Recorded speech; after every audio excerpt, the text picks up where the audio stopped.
Hi అందరికీ welcome back to diamond Sujatha Telugu channel. ఈ వీడియోలో మీకు కనిపిస్తున్నవి కోకో తోటలు. కొబ్బరి తోటల్లో అంతర పంటగా ఉన్న కోకో తోటలు మరియు కొబ్బరి తోటలు. కోకో చాక్లెట్ తయారీకి ఉపయోగిస్తారు. ఈ తోటలు ఎక్కువగా కోస్తా తీర ప్రాంతాల్లో సాగు చేస్తారు.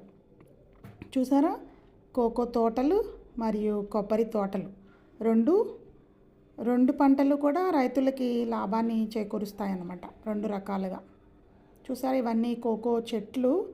ఈ చెట్లు చూసారా, స్టెమ్ అంటే కాండాలకి మాత్రమే పూత పూసి పువ్వులుగా వచ్చాక ఆ పువ్వులు కాయలుగా కాస్తాయి. అవి పక్వానికి వచ్చాక హార్వెస్టింగ్ చేస్తారు. ఇవి కొంచెం పుచ్చిపోయినట్టున్నాయి, కొన్ని పువ్వులు పూతకొచ్చాయి. ఎండకి చలికి కొన్ని పాడైపోయాయి. చూసారా, స్టెమ్ నుండి పూత అనేది ఉంది, ప్రతి స్టెమ్కి అట్లా ఉన్నాయి. కాయ అనేది వస్తుంది, చూసారా, చిన్నగా పూత నుంచి కాయ అనేది కాస్తుంది, కోకో కాయ.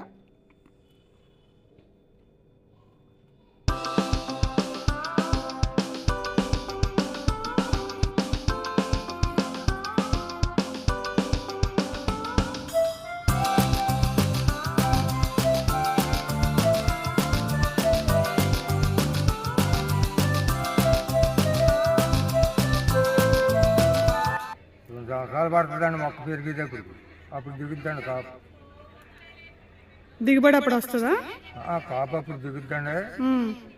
సంక్రాంతి కానీ మా తెగుతూ మొదలెడతాయండి కాయలు. జూన్ నెల దాకా దిగుతాయండి. తర్వాత కాయలు ఏం చేస్తారు? చూసి మొక్కల కింద నడుపుకుని గిన్నెలు తీసుకుని ఎండబెట్టుకుని అమ్ముతారండి.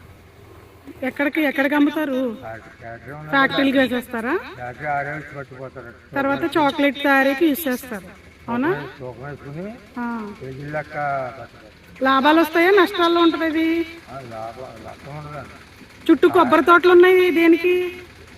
కొబ్బరి చెట్లు అది వేసుకోవటానికి అది. కొబ్బరి తోటల్లోని వేయచ్చా అట్లా? ఇది కూడా వస్తుందండి. విన్నారు కదా ఈ రైతు మాటలు. పక్వానికి వచ్చాక ఇట్లా హార్వెస్టింగ్ చేసి కాయలు కట్ చేసి లోపల ఉన్న గింజల్ని సెగ్రిగేట్ చేసి ఫ్యాక్టరీలకు తరలించి చాక్లెట్ తయారీకి ఉపయోగిస్తారు. చూసారా, ఈ చెట్టు చూసారా, వంకరగా ఉంది. అట్లా అయినా సరే కాయలు భలే వచ్చాయి, పైన కొంచెం పండినవి.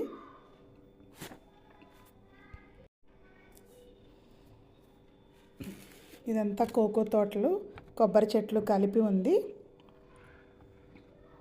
బాగుంది కదా. నేను లోపల వరకు వెళ్ళి షూట్ చేయలేదు, పాములు ఉంటాయని చెప్పి ఫ్రంటే షూట్ చేశాను.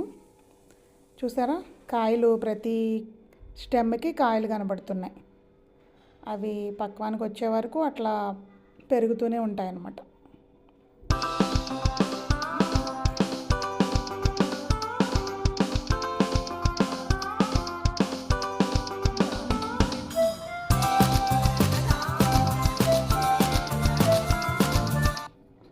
ఇవి పక్వానికి రాని కాయలు అన్నమాట, అంటే పూత పుచ్చిపోయి సరిగ్గా లేకుండా ఉన్నప్పుడు వచ్చిన కాయలు.